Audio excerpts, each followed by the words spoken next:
नमस्ते साथियों। हंसी आ रही है बहुत तेज सच में, और मज़ा भी बहुत आ रहा है क्योंकि अभी मैं आज ऑफिस में थी पूरे दिन। आपको एक ऐसी कहानी बताऊंगी जिससे हंसी आएगी। देखो, काफ़ी समय से मैं स्टेटस लगा रही हूँ जब से फ़ोन आया है, और मैंने होश संभाला है, समाज सेवा में आई, और अच्छी टाइम टू टाइम, क्योंकि अच्छे कामों की पहचान मिलती है और लोग आपके अपने बनते चले जाते हैं। कुछ लोग बुरी सोच लेकर आते हैं और अच्छे ही होके जाते हैं हमारे पास से। और बात करूँ कि जाने की, तो उनको हम धक्के मारे तो भी नहीं जाए। ठीक है साथियों, वो आपका प्यार है, आपको अच्छा लगा, और मुझे खुशी इसलिए हो रही है कि अब तो कुछ नया सवेरा एक दिन आएगा, क्योंकि क्रांति शुरू हो गई है। तो आपको आज की कहानी बताती हूँ। आज क्या हुआ। आज एक अपने साथी है, ऐसी कोई बात नहीं है, यादव कास्ट से हैं और RS रिटायर्ड हैं। उनके एक बेटा और एक बेटी है। बेटी की शादी कर दी, काफ़ी समय हो गया, बच्चे हो गए, और बेटे की शादी नहीं की थी। एक समय वो था जब 5 साल पहले वो मुझे मिले, और किसके लिए मिले कि मैं उनके बेटे से मेरी बेटी का रिश्ता कर दूँगी। तो उस टाइम उन्होंने कहा, मैंने मना कर दिया, क्योंकि मैंने कहा कि आपने मेरी शायद विचारधारा नहीं पढ़ी, आपकी विचारधारा मैंने पढ़ ली, हम नहीं करेंगे।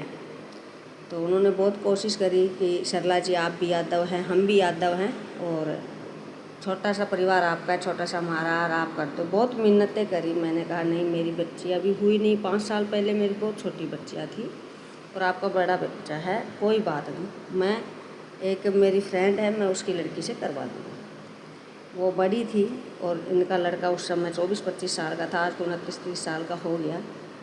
तो लड़की को दिखाया, सारी चीज़ें हुई, सब हुआ। तो आदमी कहते हैं ना, ज़्यादा नहीं बोलना चाहिए किसी के भी बारे में।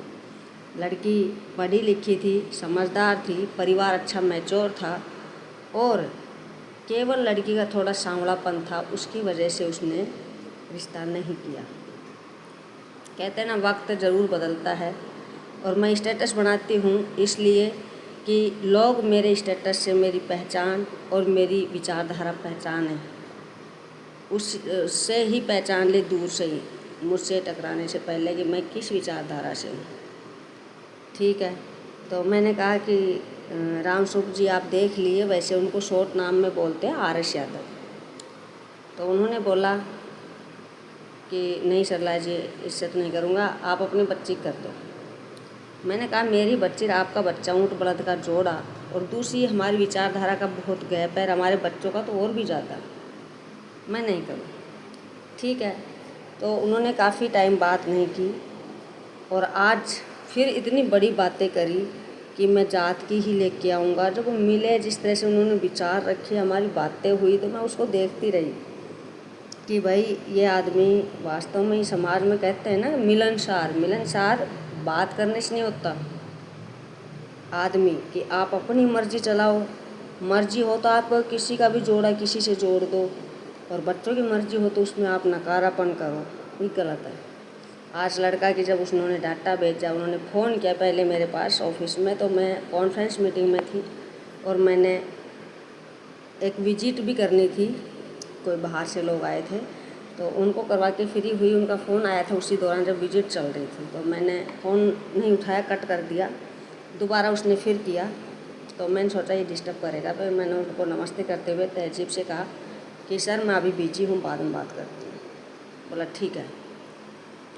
फिर थोड़ी देर में मैं फ्री हुई, जैसे 2-3 घंटे बाद मैंने वापस कॉल किया कि आज ही आदमी 5 साल बाद कैसे याद कर रहा है, चलो देखते हैं। भाई उन्होंने फ़ोन किया, 2 फ़ोन किए, तो अपना भी कर्तव्य बनता है कि कोई परेशानी है, मुसीबत है, कि किसी और की परेशानी है, सुने। मैं सुनती हूँ, वापस बैक कॉल करती हूँ। कोई बात नहीं साथियों, मैंने किया, तो उन्होंने कहा मैं किस ना करी, बात करी, फिर कहा कि आपका तो बहुत सर्कल बड़ा है, ज़िंदगी में आपने इतने सफ़र किए हैं, और आप ज़िंदगी में लोड लेते लेते नहीं थकते हो, और आपकी विचारधारा मैं हमेशा स्टेटस पे देखता हूँ। और एक टाइम था कि मेरी कुछ विचारधारा बहुत अलग थी, शायद मैं गलत था। मैं बोली सर ये कौवे के मुंह से कोयल की भाषा कैसे आ रही, समझ में नहीं आ रही। और शाहपुरा का रहने वाला है वो, जयपुर में रहता है। यहाँ उनका मकान है खूब बड़ा, उसका बैंक बैलेंस अच्छा है। तो बोले कि सरला जी मतलब लड़के का रिश्ता करना है। तो मेरे को लड़की सुनाई दिया। मैं को लड़की, किसकी लड़की? तो बोल नहीं नहीं, लड़की का तो मेरे का तो हो गया था, पहले बताया था, बच्चे भी हो गए उसके, और अपने लड़के का करना है। तो मैं को साहब आज आप तो, मैंने सोचा कहीं हो गया होगा, अच्छी बात है, और आप इतने दिन बाद याद कर रहे हैं। और पता है वो क्या बोला? इसलिए मैं कहती हूँ कभी भी आदमी को लंबी जुबान नहीं बोलनी चाहिए, और उस सामने वाला डट के सामना कर रहा है मैसेज से, आवाज़ से, बोली से, तो समझ लेना कुछ ना कुछ तो ख़राब होगा। बोला साहब अपने ही बच्चे का करना है। तो मुझको आप कैसी लड़की चाहिए? साफ शब्दों में साथियों मैंने कहा उसको कि किस कलर की चाहिए, कितनी पढ़ी लिखी चाहिए, और तुम्हारे बैलेंस में कितना रुकना चाहिए, ताकि मैं देखूं। और आपको पता है मेरी विचारधारा से, आप पढ़े हैं और सुना है, इम्प्रेस हुए हैं, फिर 5 साल बाद याद किया है, तो कोई तो वजह होगी। उन्होंने कहा साहब मेरे को जाति से, रिश्तेदारी से, समाज से और देश से कोई लेना देना नहीं है, और ना मुझे कोई मतलब है। आप जैसी लड़की ब्याहेंगे, जैसे वो रहना चाहेगी वैसे रहे, हम कोई पाबंदी नहीं करेंगे। मैं को आज इतने विचार बदल गए साथियों, मुझे वास्तव में खुशी हुई कि चलो कुछ तो बदला है। वास्तव में बहुत सारे लोग बदले हैं, हमने उनको बदला है, तथ्य भी समझाए हैं, लोग वास्तव में ही समझने में लगे हैं, उनका फ़ायदा उनको मिला है, ज़िंदगी में खुश हैं, आगे बढ़ गए, काफ़ी को पैसे कमा रहे हैं, बहुत अच्छा। तो मैं बोले साहब कोई जाति धर्म बोल नहीं, किसी की जाति, कोई भी धर्म, कुछ भी हो और कैसा भी कलर हो, लड़की चाहिए, ठीक है। और मैं बायोडाटा भेज रहा हूँ, भेज दिया, तुरंत भेज दिया बिना कहे। तो साथियों इसलिए कहते हैं कि जितना आप समझेंगे, जितना आप खोल के रहेंगे, किसी में भेदभाव नहीं करेंगे, उतना आप बहुत अच्छा जीवन जिएंगे, दुनिया के दिलों में जगह करेंगे। प्लीज़ इस नफ़रत को, इस जातिवाद को, इस धर्म को, इस रंग रूप को ख़त्म कर दो। मैं आपको बताऊं, मैंने पहले भी बताया, हमारी प्रकृति ने भी डाके भेजे हैं। हमारी प्रकृति पहाड़ पर्वत और पेड़ पौधे कोई भेदभाव नहीं करते, ना हमारे पक्षी करते हैं, वो किसी के भी जा सकते हैं। दूसरा, फल पेड़ आप लगाओगे तो वो नहीं जानता कि आप किस जाति धर्म से हो, वो फल देता है निस्वार्थ। तो कब आएगा कोई लेने के चक्कर में, कोई रंग रूप में, भाई कुछ नहीं रखा इसमें, एक दिन ज़िंदगी ख़त्म हो जाएगी, धरती चले जाओ, कोई याद भी नहीं करेगा। और सरला जी फिर याद आई, और ऐसा मेरे साथ 22 साल से ऐसा ही चल रहा है।